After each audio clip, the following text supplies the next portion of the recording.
তো কনসেন্ট স্ল্যাবটা কিভাবে ওয়ার্ক করে সেটাই আমি আজকে আপনাদের দেখাবো।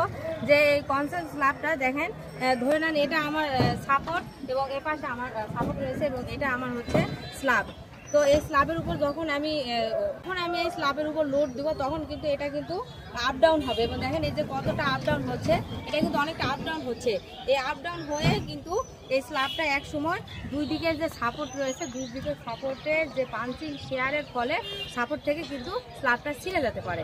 এটা হচ্ছে মেন কারণ। এবং এটাকে এখানে আরেকটা কারণ হচ্ছে যে স্ল্যাবের যে লোডটা রয়েছে, এই স্ল্যাবের লোডটা কিন্তু বিমে নিচ্ছে এবং বিম থেকে কিন্তু হচ্ছে কলামে যাচ্ছে এবং কলাম থেকে আমার মেন ফাউন্ডেশনে চলে যাচ্ছে।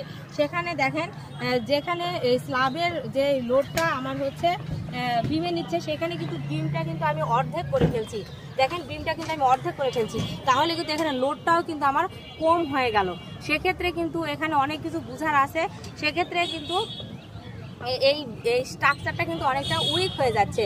আপনারা দেখতে পাচ্ছেন যে ওই প্রান্তে দেখেন বিমটা কিন্তু আমার অর্ধেক হয়ে গেছে। যেখানে কিন্তু আমার ঝুল বিম যদি নামতো, ঝুল বিমের ক্ষেত্রে কিন্তু ডেপটা 10 ইঞ্চি বা 12 ইঞ্চি কিন্তু হইতো, সেইটা না হয়ে কিন্তু আমার বিমের যে থিকনেসটা সেটা কিন্তু আমার অর্ধেক করে ফেলছি। এটা কিন্তু 4 ইঞ্চি করে ফেলতেছি বিমের যে থিকনেসটা।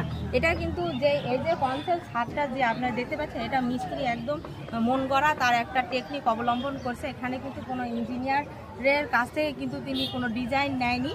তো এইভাবে সাধারণত গ্রাম এলাকায় এভাবে কনসেল করে এবং কনসেলটা এইভাবে কিন্তু যখন উপর থেকে যখন প্রেশার আসবে তখন কিন্তু এভাবে জিনিসটা কাঁপবে এবং সেই কাঁপুনির ফলে কিন্তু পাঞ্চিং শেয়ার হয়, দুই পাশের সাপোর্ট থেকে কিন্তু বিমটা স্ল্যাবটা কিন্তু ছিঁড়ে পড়বে। আর যখন এখানে যখন আপনার বিম থাকবে তখন কিন্তু এটা কিন্তু অনেক স্ট্রং হবে।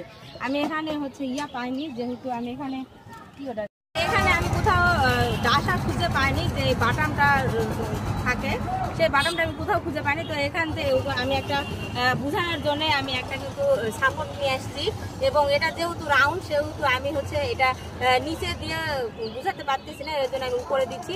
ধরেন যে এটা আমার হচ্ছে স্ল্যাব আর এটা আমার হচ্ছে বিম। তো এটা যদি আমি নিচ থেকে দেখি তো সেক্ষেত্রে কিন্তু এটা কিন্তু যখন আপনি প্রেশার দিবেন তখন কিন্তু এই যে নিচে যখন আমি এটা যে শুধু যে পরিমাণ আমার এখানে ডাবার কথা ছিল উপর থেকে প্রেশারে, সেটা কিন্তু আমার প্রেশারে কিন্তু ডাকতেছে না, মানে পুরা এরিয়াটা নিয়ে কিন্তু এটা কিন্তু নড়তেছে। কিন্তু আমার দেখেন এখানে কিন্তু কোথাও কিন্তু এই জায়গা কিন্তু ডাকতেছে না। অথচ কিন্তু এখানে এটা যদি আমি সাপোর্টটা যদি সরাই দিয়ে যদি এই স্ল্যাবের উপর উঠি তখন কিন্তু এই জায়গা কিন্তু এই জিনিসটা কিন্তু অনেকটা কিন্তু আপ ডাউন করতেছে, নিচে কিন্তু ডেবে যাচ্ছে। এই কাজটাই হবে এবং যার ফলে কিন্তু দুদিকে সাপোর্ট থেকে কিন্তু সরে যাবে। যে আমি যে এতক্ষণ যে আপনার যে টেকনিকটা দেখালাম সেই টেকনিকের কিন্তু আরেকটা বড় কারণ হচ্ছে এখানে কিন্তু বিমের কিন্তু হুক এরা ব্যবহার করেনি, যার কারণে কিন্তু এটা আরও যখন উপর থেকে লোড আসবে তখন কিন্তু এটা কিন্তু আরও ছিঁড়ে পড়ে যাওয়ার সম্ভাবনা বেশি থাকবে। এখানে যদি হুক ব্যবহার করতো তাহলে এটা কিন্তু একটু হলেও কিন্তু স্ট্রং হতো বা একটু লোড বেয়ার করতো, কিন্তু এখানে কোথাও কিন্তু দেখেন হুক ব্যবহার করেনি। এরা এই যে রডগুলো আছে এগুলো কিন্তু কোথাও হুক ব্যবহার করেনি।